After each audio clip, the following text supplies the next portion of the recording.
And of course, a beautiful morning to the people out there listening and watching us. Okay, there are quite a number of interesting stories on the pages of newspapers this morning.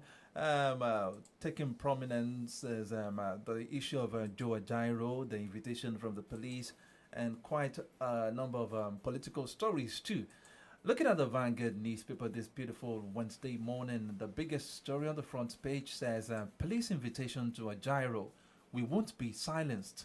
NLC. And there are riders under that caption directs workers to shut down economy if Ajaero is arrested. As global workers groups, CSOs, others raise alarm over worsening rights abuses in Nigeria. Why Ajaero turned down police invitation, Falano demands full details, nature of allegations, says Ajaero can only honor invitation August 29. Okay, away from that, I have this one saying police again failed to arraign protesters, says activist Adeyanju. That story is found on page 6 of the Vanguard newspaper. Cost of governance. We will cut 10 billion naira from COP29 expenses. Presidency. And away from that, let me look at this particular story. It's okay. Coming from PFN to Tinubu, Nigerians are hungry. Eastern renewed hope agenda. That story is found on page 10. And the last one I'll be taking on the front page of the Vanguard newspaper this Wednesday morning says right of way tussle threatens Nigeria's telecom sector. That story is found on page 14 of the Vanguard newspaper.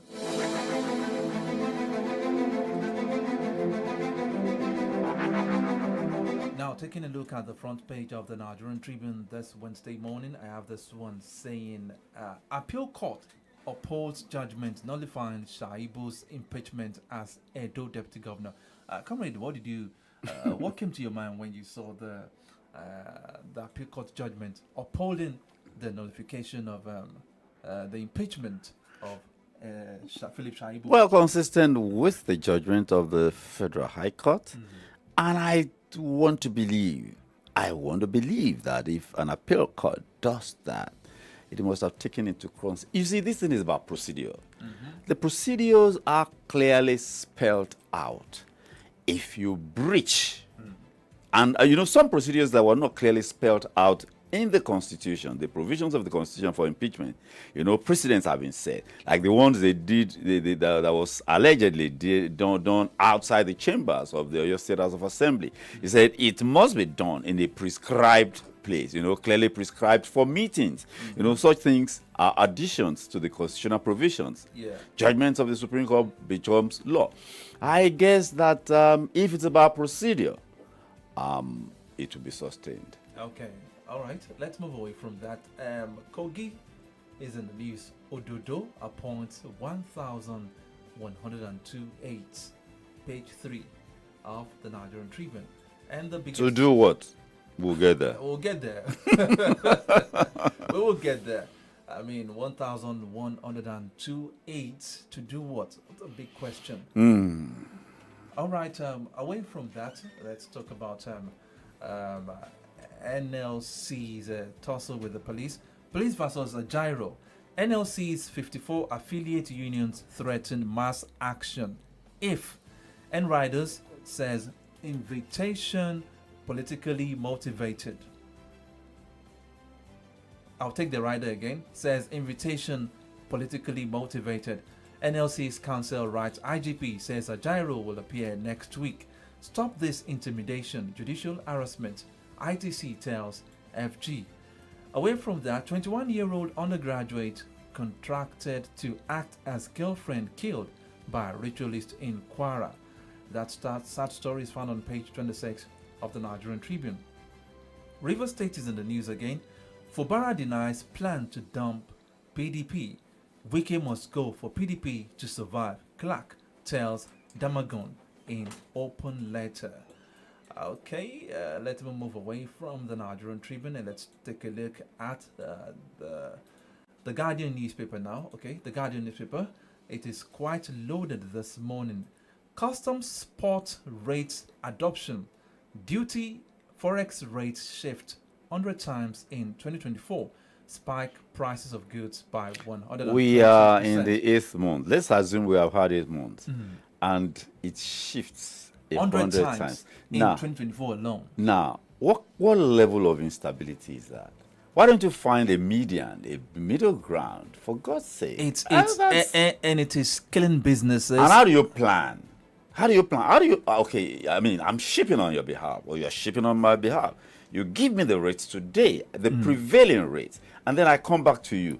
It's gone up, it's gone down, it's going up. It keeps fluctuating. Okay, 100 times alone in 2024. How do business people plan in such an unstable environment? Well, we'll look into that when we get to the point. Okay, away from that particular story, don't provoke strike with handling of Ajairo's invitation. NLC cautions police.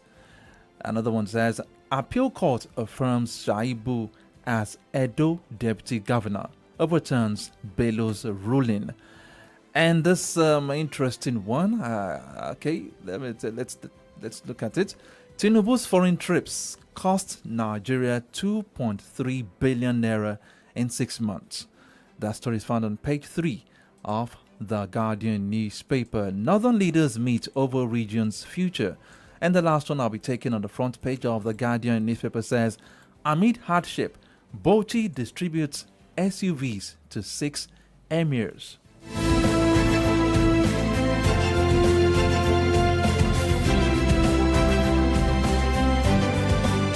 Now looking at the final newspaper we have this morning, producers decline sale of 460,000 barrels per day crude to Dangote. Others will look into this. Forex shortage, domestic airlines ground 42 aircraft. Akume Edun lead LG autonomy implementation panel. Page 14. It seems all is now set for the implementation of the full autonomy for the local government. Yeah, there are big questions about that. There are big questions. We'll get to that particular story as well. NNPC reports 9.3 trillion naira petrol imports as queues linger. Petrol subsidy gulps 3.3 trillion naira. NNPC incurs 1.8 trillion naira energy security costs. Port Harcourt, Warri depots receive PMS. Task force arrest black marketers. And there are pictures of long queues has been witnessed in some filling stations in Lagos State. One dies as Ogun hunters herders clash. And the last one, 2027, APC kicks as PDP backs call for Jonathan's return. It's about time for me to turn to Comrade AYODEJI AJISOPE to get his own perspectives on some of the stories read to you listening. And there's a particular, I like the way it is being captured on the front page of the Nigerian Tribune, talking about the tussle between the NLC and the police. NLC 54 affiliate unions threaten mass action if.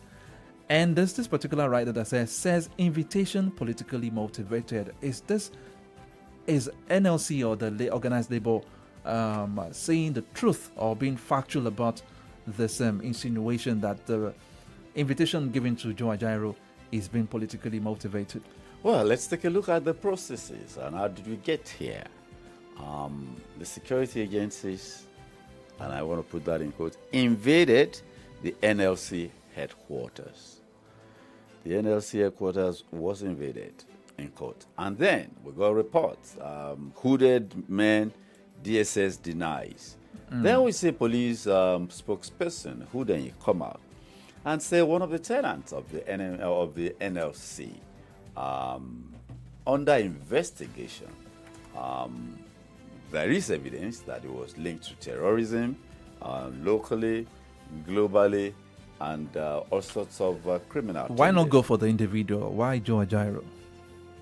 Why Joe Ajaero? Because what you said now, they said there's a tenant. There's a tenant. Now, that tenant is within a building, a structure branded NLC headquarters. Okay. He is your tenant. They have found criminal incriminating evidence about this tenant. Of course, they are likely, most likely, to invite either the landlord or the agents, that are responsible for getting tenants. Security agents, the police, it is the police inviting him now. They are the primary agency for internal security. And they are the ones inviting him. They did not deny invading in court. It is DSS that denied. They did not deny. And they are owning up. And they are inviting Ajaero. A letter had been written to Joe Ajaero. A letter of invitation had been written to Joe Ajaero. And he has responded through his attorney, Femi Falana, Senior Advocate of Nigeria, that he won't be available on the 20th. He's going to be available on the 29th. There is simply no problem about that. But there was, when the letter was issued by the Nigeria Police Force to Ajaero, letter of invitation in court now, there was a statement that came after it that if he fails or if he failed to meet up with the invitation, they might issue a warrant of arrest for him. I bet they're not going to do that. Because it was in the news, actually. They are not going to do that. You see, it is part of the uncivil. What made you think the Nigerian police won't be able to do that? They're not going to do that. Look, you issue an invitation to somebody once. He says that date. Today, he was issued that notice yesterday, a day before yesterday. He said he's not going to be available and wrote through his lawyer and gave you specific date he's going to be available. Probably. And then you go to a court to seek warrant of what? Arrest. Probably it was the statements of the warrant of arrest that geared this politically motivated. Which magistrate? You have to show proof why a warrant of arrest must be issued. You're going to get a warrant of arrest from a judge. Because I can see another write on the Vanguard newspaper saying that NLC directs workers to shut down economy if Ajaero Let me tell is you, arrested. any police officer, Ude wouldn't have said that. Apparently, it shouldn't have been Ude. It is most unlikely. You see, when you want to issue a warrant of arrest, you get a warrant you go to a judge. You get to even a magistrate. And you have to show proof and evidence why that warrant must be issued. You invited somebody. You wrote invitation. And the man said, this is too short. I'm national president of NLC. I have commitments, even globally, beyond the shores of Nigeria. And for that reason, I'm not going to be available on 20th, 24th. I'm going to be available on 29th. And then you go to a judge. Has he refused? Let me ask you, that excuse given by Joe Ajaero's lawyer, I'm not going to put it as an excuse. It's an excuse for not being able to meet up with the invitation at legitimate reasons for his own availability. Now, the question now is that excuse tenable enough? Is it enough to be taken by the... Why not? You invite me. You invite for questioning. Well, I want us to... Yes, you invite me. So that at least to enlighten you have not been indicted. You have not even accused. They have not accused him. Have they accused him? The police has not even accused him of anything. They invited him. And the man said, because of my commitments, not just at national level, but at global level, and he did not say it through the newspapers. He said they have not indicted him. There are allegations leveled against him. The allegations of... Did they put the allegations in the paper? Treasonable offenses. In the letter they wrote to him. They won't put that in the letter. How can you are not going to put that in the letter. It's simply a straightforward... They accuse the other guy, the tenant of an NPC, of this treasonable felony and all of that. Look, the man is not Ajaero's tenant. People should get this into their heads. The man is not Joe Ajaero's tenant. He is a tenant of the Nigeria Labour Congress. Ajaero is just the president of the Labour Congress. Ajaero is not the Labour Congress. And he has written. Because it looks like it is an attack on Ajaero, not the NLC now. Well, it symbolizes the NLC. And you see, police from their evolution, they will be uncivil. They are not going to be civil. There was a day police, not even police, police, but the Department of Police was deployed to my house. That was the union thing. It was the union thing. I was working with management and union, and then they, set things up. And I was invited. The one at Dugbe. What do they call them? Armed robbery something. It was the armed robbery people that came to my house 7 a.m. in the morning, and they said, You have been invited. I said, okay. And I took my, took my car keys. I was going to go into my car and say, no, you join us. I said, pardon me. Is this an arrest or an invitation? They said, it is an invitation. I said, then I will ride in my car. And of course, when you know your rights, you understand, and you enforce your rights in a civil manner, in not a forceful manner, they will comply. You understand? So it's an invitation. Ajaero says he has commitments, and he wrote through a lawyer, any lawyer, not to talk of, it doesn't even matter whether it's a senior advocate or a Femi Falana. He wrote. That is strictly protocol. He has informed them. He has not jumped it. He has not said he will not come. Joe Ajaero is just president of NLC. He is not NLC. And the man that they are accusing is not an associate of NLC, a business partner of NLC. He is just a tenant of NLC. You see? But some of these things, we have to look But beyond. we don't even know the identity of this man in question. Well, So it's making it look as if it's all about Joe Ajaero, because the identity of this person, this so-called tenant, has not been revealed, even by the police, up till now. and I must say, too, that an organization like NLC, certainly they build that structure and they have to make some money. It's property, and of course, they have to make money from it. Even their office in Lagos is occupied. I used to know a lawyer that was a tenant in their office on Yeah, I'm not disputing the fact, but if the tenant has been the target for all this invitation and everything, why is the name of the tenant not being revealed by the police? Well, It's not. The name is not even in the public space. Well, why do you? So everything seems to be on Joe Ajaero. The man will be arraigned, and everything will be in public space. You understand? If you start doing that, the people might even say that is the trial by the media. You understand? So I mean, there's no problem with that. But you see, you're not going to forget easily that Joe Ajaero, as a president and leader of NLC, has not been a particularly has been a thorn in the flesh of especially the federal authorities. But I remember vividly before the NSAS protest, I said the End Bad Governance protest, he came out openly and said that NLC is not a party to this, to the protest.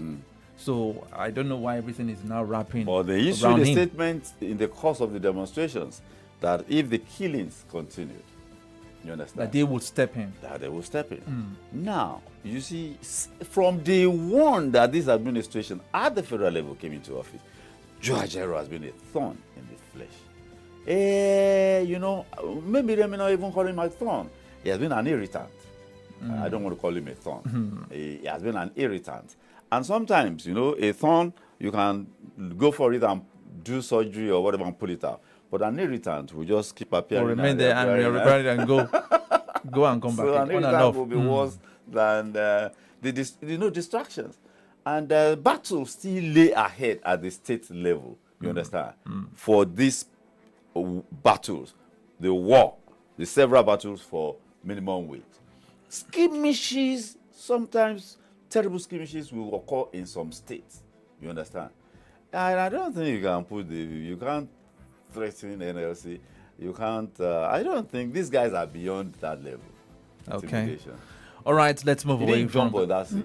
Let's move away from Joe Ajaero's issue now. Now it seems all is now set for the full implementation of the full LG autonomy, granted by the Supreme Court to the local governments. Because yesterday it came out in the news that a panel has been constituted with Akume heading that panel. So do we say all is now set and local governments should brace up for rains of blessings coming their way? Some of the actions of government sometimes, you would think that they are jumping, they are leaping, or jumping without thinking where they're going to land. All of this will have, there are consequences now. Certainly some unintended consequences. There was a period of time, you understand, before the judgment was reserved. As there were proceedings, the moment you are going to initiate this case in court, you should have planned, you understand? Even if you put on standby a committee to start looking at, without announcing it, what are the probable consequences? And you bring in the people. Okay, how do we deal with that? How do we deal with that? You now set up a committee now. And you start saying to look for the SGF. implementation. I mean, for God's sake, what these guys were not thinking. These are the. There will be consequences. Some intended. Some of the consequences are intended. What are the consequences? The intended one. The intended one was to get money to the local government and then let the money touch the ground, as they say in the. That is the main reason. Yes. But there are unintended consequences. The imbalances in the configuration of local government. For instance, the payment of teachers' salaries at the primary schools now. The governors, I'll give you an example of your state. There are some local governments that will be unable to pay primary school or teachers' salaries. Why? Because of the number. Let me give you there are 11 local governments that constitute Ibadan. Ibadan, yeah. Ibadan North. I'll give you with high concentration of schools, primary schools, and large schools and high population of teachers. You understand? When some schools have more teachers than they actually require, because many don't want to go outside of certain places. So they have more teachers to pay. So they cannot pay because of the number. Federal government pays 50%, I believe, of the teacher salary. Of the teacher salary. Evolving from the universal basic education policy. Universal basic. Yes. So let me say that's one of the consequences. One other consequence is that we now have to address these issues fundamentally now. Not just the cosmetic approach. Okay, what is the excess? Give them more money. No, that is not the solution. The solution is primary education is not in the purview of the federal government. What kind of arrangement is that? You are the same one legislating. You are the same one making pronouncements at the federal, at the Supreme Court, that local government should get their resources. You understand? You are the same one at the federal level, same Nigerian constitution, meddling in local affairs. You understand? You cannot be appropriating and reappropriating. It's not, okay, give them their money, and you are still saying, okay, drop money for them. Same government. So we have to fundamentally address this issue now. And the fundamental approach to it is to reconfigure the revenue allocation. It's as simple as that. Revenue allocation has to be addressed. This morning I was somewhere. I read in the news. Agbowo to Iwo Road. The residents are appealing to the governor. I said, what is the government of Oyo State doing in Agbowo to what do they call it? Iwo Road. That, for God's sake, the heart of Ibadan like that. All those inner roads. What is the state government doing? Because the state government has hijacked the resources and hijacked the functions of the local government. So we need to address the issue of revenue allocation. We need to address it and reconfigure it to let us go to fiscal federalism. There's a National Commission for Primary Health Care. Yes, we understand that it is to get uniformity. Even the issue of local government is controversial in terms of when we are running a federal union. It was the 1976 reform that made local governments uniform nationwide. It was not uniform. We were running, according to what each region preferred. But now local governments are in the Constitution. You can't take that away. We don't have to apply federalism as they do in the United States or elsewhere. If you see me wearing a buba and shokoto, and you say, this looks beautiful, this fits, you go and buy the same material. Will you take it to the tailor and say, cut it as you did for AYODEJI? Maybe they will do your own measurement. So it's not cut and paste. But this reconfiguration you were talking about, I want you to explain it better. Who gets what? Who gets what? The federal government is doing all it is doing because it has too much resources at its disposal. Federal highway, federal universities. They took over universities. They are paying for you. Yes, nice idea, university basic education. Yes, the states will not, but there are laws. You can reconfigure the laws. You understand? Reconfigure the laws. There are local government education authorities. You understand? That collect this money. The money goes straight to them.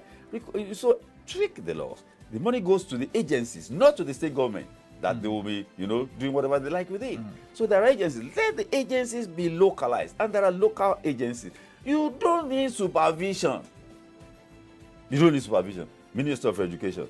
All from the Ministry of Finance straight Now, to there. you raised a particular issue now about the discrepancies between the population of teachers in different local government. Will that Yes. not be a problem? It's not going to be a time bomb ticking to explode. Because we are Because always, when we get to that point, when the money starts coming to the coffers of the local government, and still they can't pay salaries of the teachers, primary school with a teachers new now. arrangement or this current one, Should there be a new arrangement? The new arrangement, talking about giving them the full or local government autonomy. yes, that's one of the unintended consequences. There are local governments in which there is a high population Of teachers. of schools and a high population of schools and high concentration of teachers. Not because the problem needs to be there. There are schools in the outskirts of Ibadan that do not have teachers, but people are not going to go there. And teachers don't want to go there. They're not going to go there. They would rather Or want to Leo stay. and all of that. Because I know this because I had some things to do with, especially, delivering some CSR for a particular institution. So I saw a bit of this. And it is not a new thing. It is not a new thing. It has been there for. And then our dishonesty. When they say, let's have a breakdown of your schools, a breakdown of your teachers, their qualifications. Look, in Nigeria, they inflate it. There was a time it was some local governments will have excess. After, when you inflate and then they pay you according to the records you gave them, you will have excess. Definitely. That excess, the local governments play around with. They're telling us about local governments that have, overflow. They're not talking to us about those who have excess to play around with. But all of these things, we have to be honest. They say anything in Nigeria that has to do with revenue allocation, each local government, each state, each community, they inflate figures for population, they inflate figures for teachers, they inflate figures everywhere and every time. That's dishonesty. And these are the things that are used to plan. So if you are planning with fictitious figures, this is what you get. All right, it's still from the Dailies on Solutions 93.9 FM. It's a minute to 10. And let's move to other story now. On the Punch newspaper this morning, there is a particular story. We're moving to the oil sector now. Producers decline sale of 460,000 barrels per day crude to Dangote, others. And I want to read the story. Okay, let me read one or two paragraphs from that story.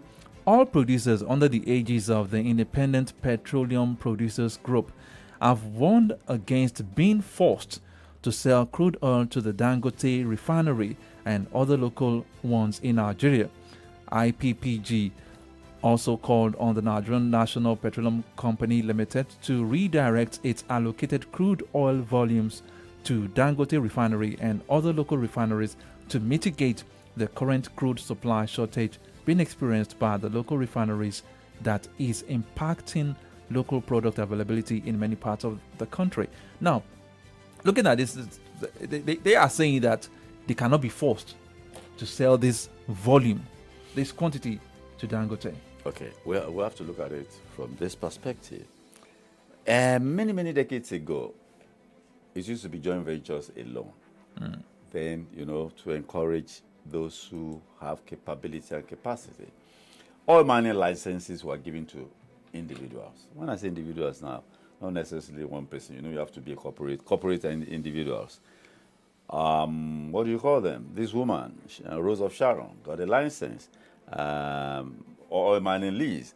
In Lagos, forgotten the Baba Dini got a oil mining lease. Danjuma got a mining lease. You understand? What they do, that's not joint venture. You understand? They will go and find their technical partners.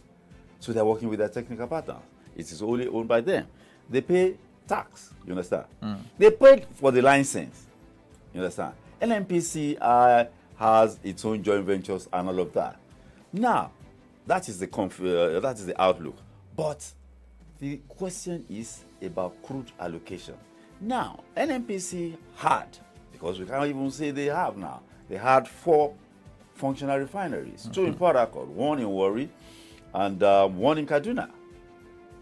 There was allocation, they call it domestic crude allocation, to those refineries on a daily basis to meet our domestic demands needs of products, all the products. Now, gradually, those refineries stopped working. The question is, what happened to the domestic, they were swapping it. Till tomorrow, nobody knows the matrix for the swapping. They will say, okay, they are now allocating.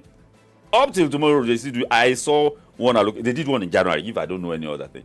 They're swapping what is supposed to be for domestic consumption.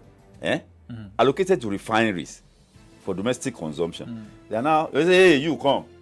One company denied, one company denied, the issue they denied. They say, hey, you come. We give you 150,000 barrels. On a daily basis, we give you 150,000 barrels. Go and bring us products. They swap. We don't know the arrangement. We don't know the arrangement. If I give you 1 barrel of crude, how many products come out of it, for God's sake? How many products come out of it? What do we get? You understand? Which products do we get? We don't get diesel. We don't get the one they call AGO. We don't get it. We don't get DPK. It is basically PMS. It is basically PMS alone that we get in return for the crude swap. Even yet at a point, Nigeria was still owing those. I don't even understand. You give them crude, you still pay them for river. So what is the arrangement? So that's what they do with domestic allocation for crude. Now that is separate. What is currently happening to it? It is not part of our OPEC quota. It's not part of OPEC quota. The OPEC quota, as we speak, is 1.5 million. So even if you barrels per day, even if you produce 2 million, are we producing up to that per day? Yes, now. 1.5 million barrels per day. Yes, now. So why is Dangote refinery crying of not getting crude? Before we go to that, apart from that 450, that is not a part of production of OPEC quota. Then the PIA, the Petroleum Industry Act, says explicitly that before consideration for export, allocation of crude for domestic refineries is very important. Is way above any other consideration. It is law, not. Please take it again. I want it to. He said the need to allocate enough crude oil for domestic consumption means that those refineries that are to meet our domestic consumption, whether be NNPC, whether must be fed with crude as priority over any other consideration. That is what the law says with PIA. Maybe apparently that one replaces the domestic crude. So now, but the thing is that those who have private refinery, what we call private or mining licenses, I'm doing my business. I pay you tax. You now come and tell me that I should bring my crude. You can't tell me to bring my crude. I would rather sell it out. Crude is not like you leave your house and come to Okeado market and say, "Fumini, we do and give me." That's what they call the spot market. There are contracts. I mean, legally binding contracts that are signed way ahead of time. Not how much are you producing there? Give me crude. No. There are signed way ahead of time. You understand? Even when you hear the price of oil going up and down, it does not affect contracts. So we are actually exporting crude on a daily basis, but we don't have enough for the domestic consumption. That is the summary of what you're saying. Because we are still providing crude for some monies that we borrowed. We are exporting crude on a daily basis. We are using crude to pay for pay loan. Upfront, not well. We call it loan now. Whatever name we want to give it to. We are using our crude. We to pay back loan.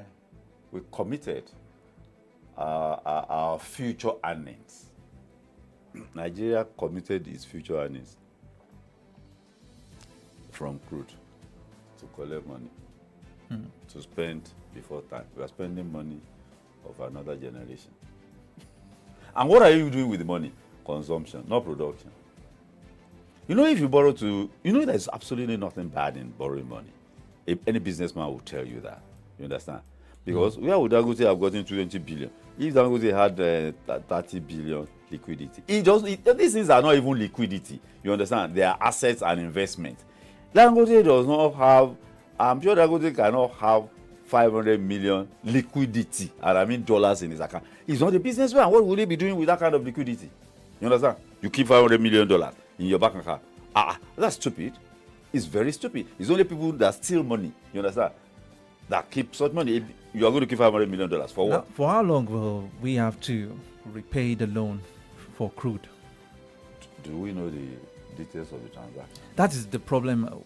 Most questions are, the problem most Nigerians are having now, because we don't even know. I keep saying it on this platform that there are so many things embedded in secrecy as regards the oil and gas sector in this country that is not open. Sometimes when they come up with these figures and everything, you begin to wonder. Moshood Abiola Kashimawo, God bless his soul, said when he was running for office, he said, everything about the NNPC is as opaque as the crude oil that they sell. Okay, why was NNPC? NNPC is selling crude oil on behalf of the Nigerian state. Why was NNPC collecting the money?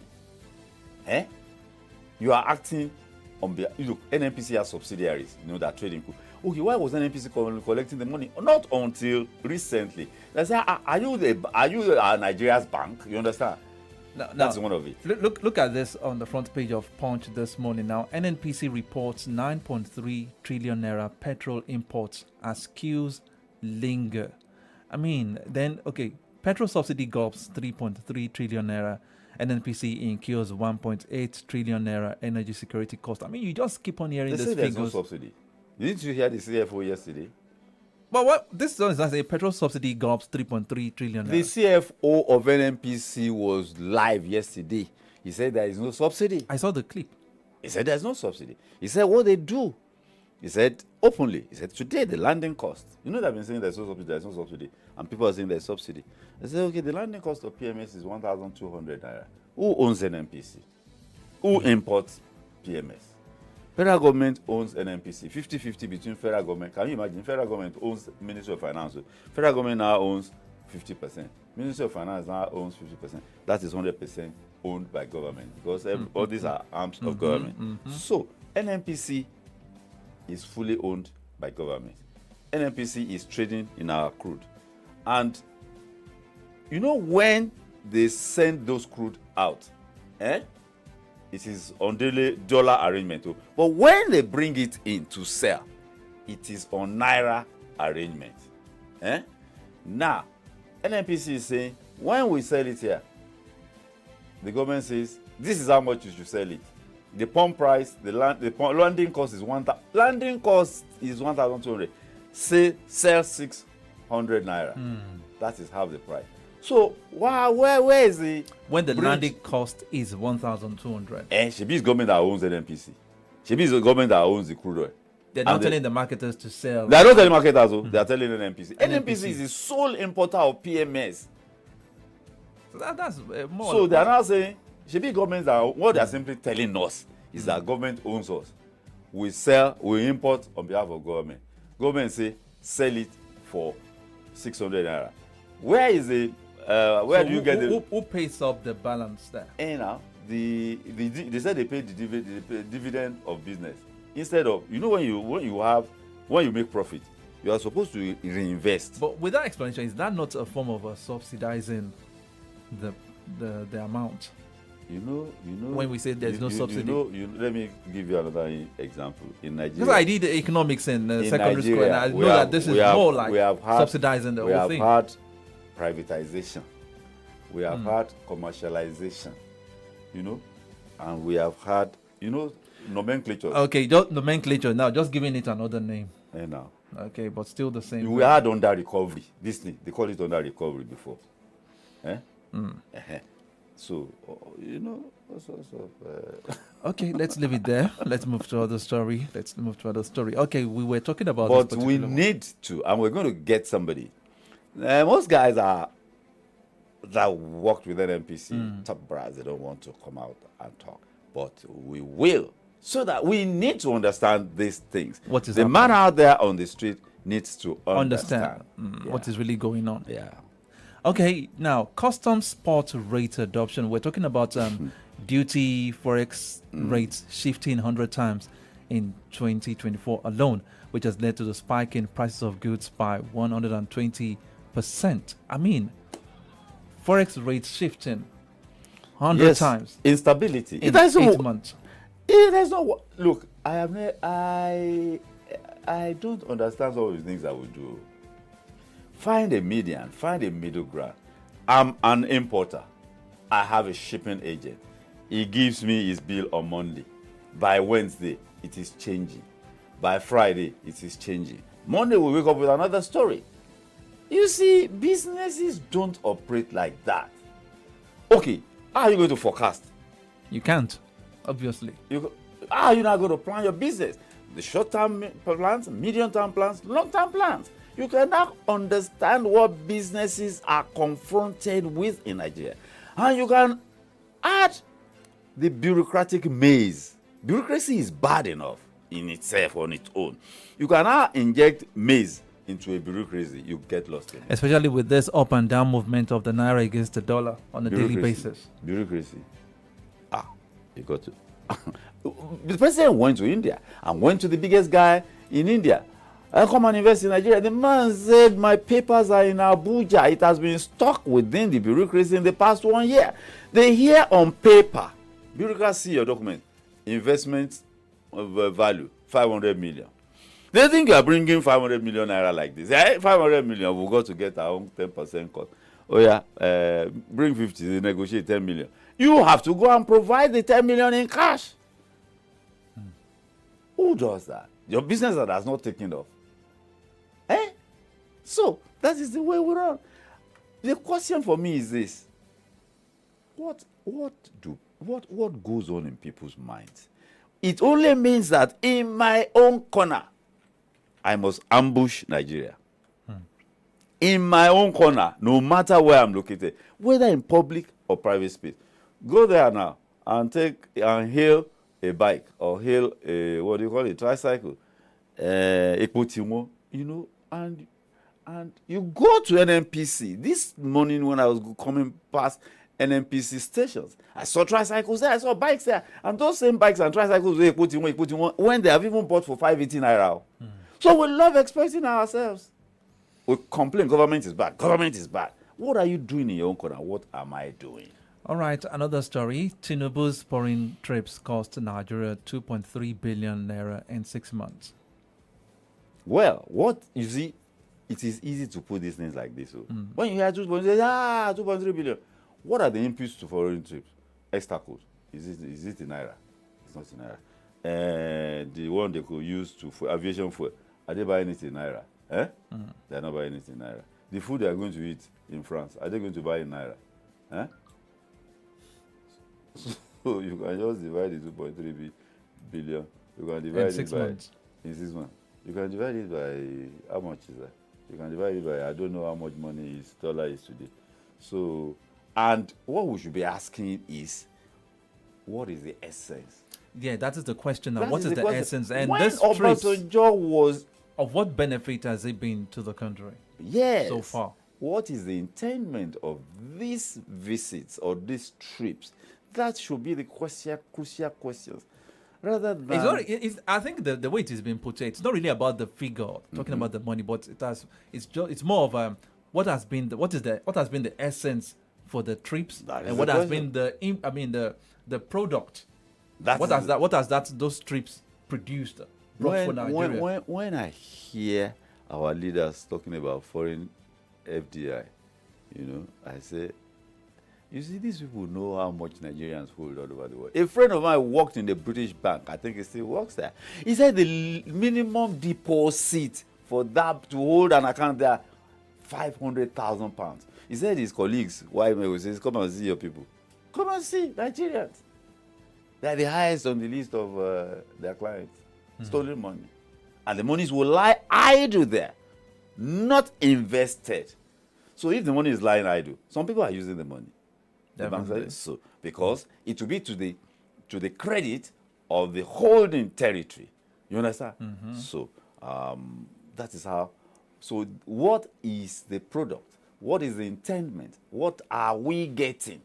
Is it junketing? Obasanjo, you know now, when Obasanjo came in, he had to travel.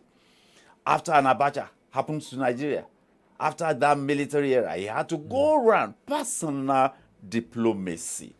And they called it economic diplomacy.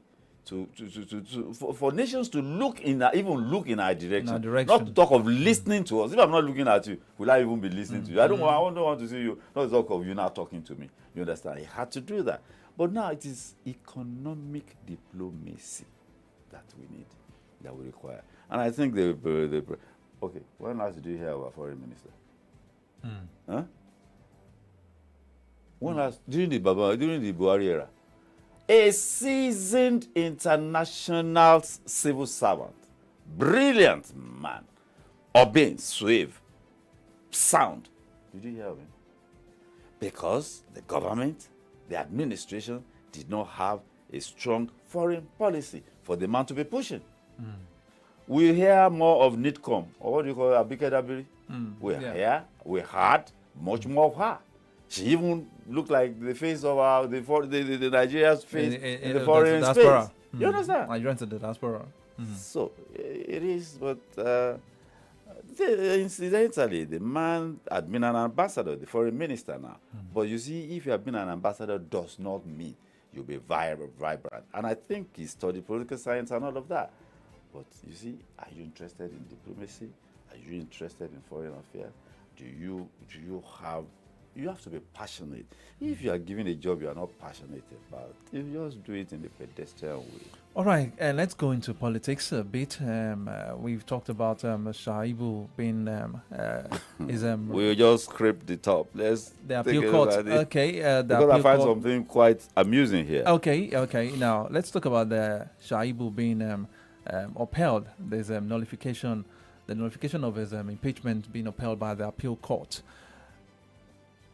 in Edo State. Yes, the appeal court. Well, the basis was that Justice Omoshojo held.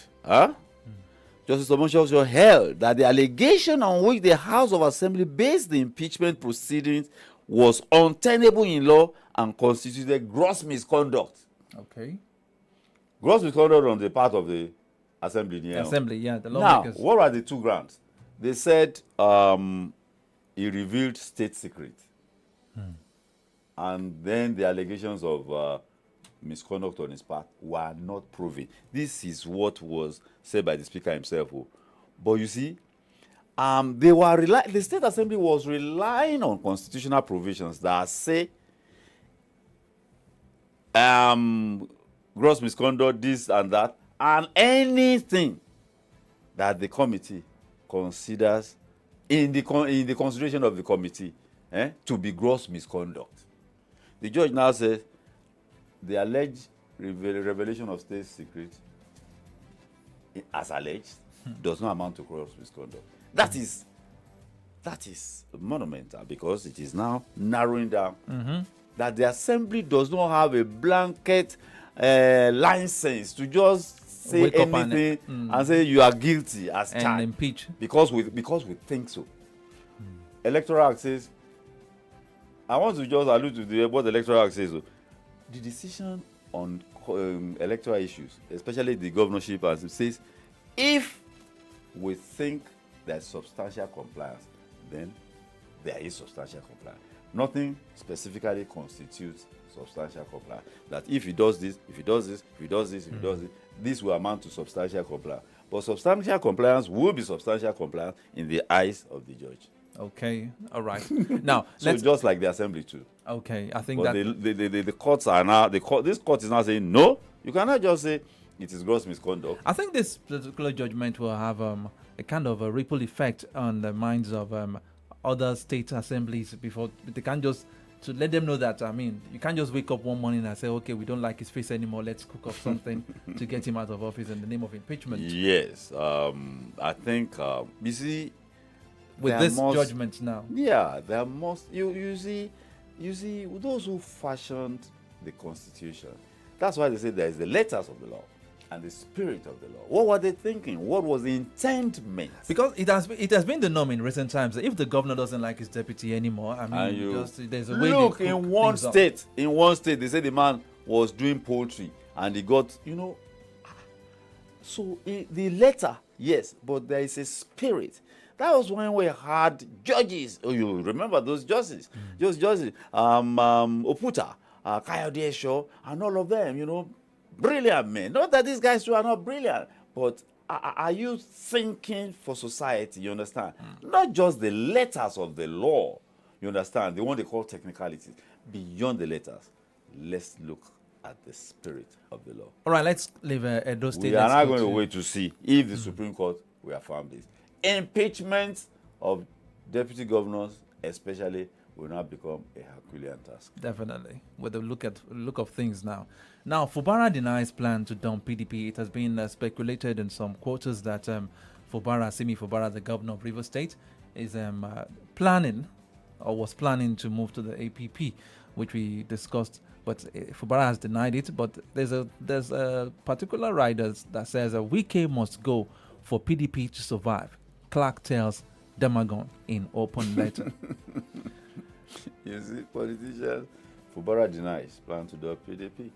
He will deny, even at the point of, of course, it's not likely to move first. His people will move. When his people move, when the umbrella moves, the umbrella, I don't mean PDP umbrella. When the umbrella moves, the umbrella is not, there must be people under the umbrella now, being protected by the umbrella. So he said, me, I'm still here. And then 5 of them under the umbrella, 4 has moved, including his ADC and Audley. And there's me, you see me standing here. You see politicians, that is the way they are. But it is important for his political survival. Okay, will he have candidates under PDP? Is he in control of the machinery of the party to produce candidates of his own choice for the election? They say APC and PDP are under the control of Wike. Yes. The two parties, APC and PDP, are under his control. That's why where will he now feel his own? That's why Edwin Clark is now saying that Wike must go for PDP to survive. Go where? Must leave the PDP. Must leave the PDP. Doesn't mean if he leaves the PDP, he can still not control.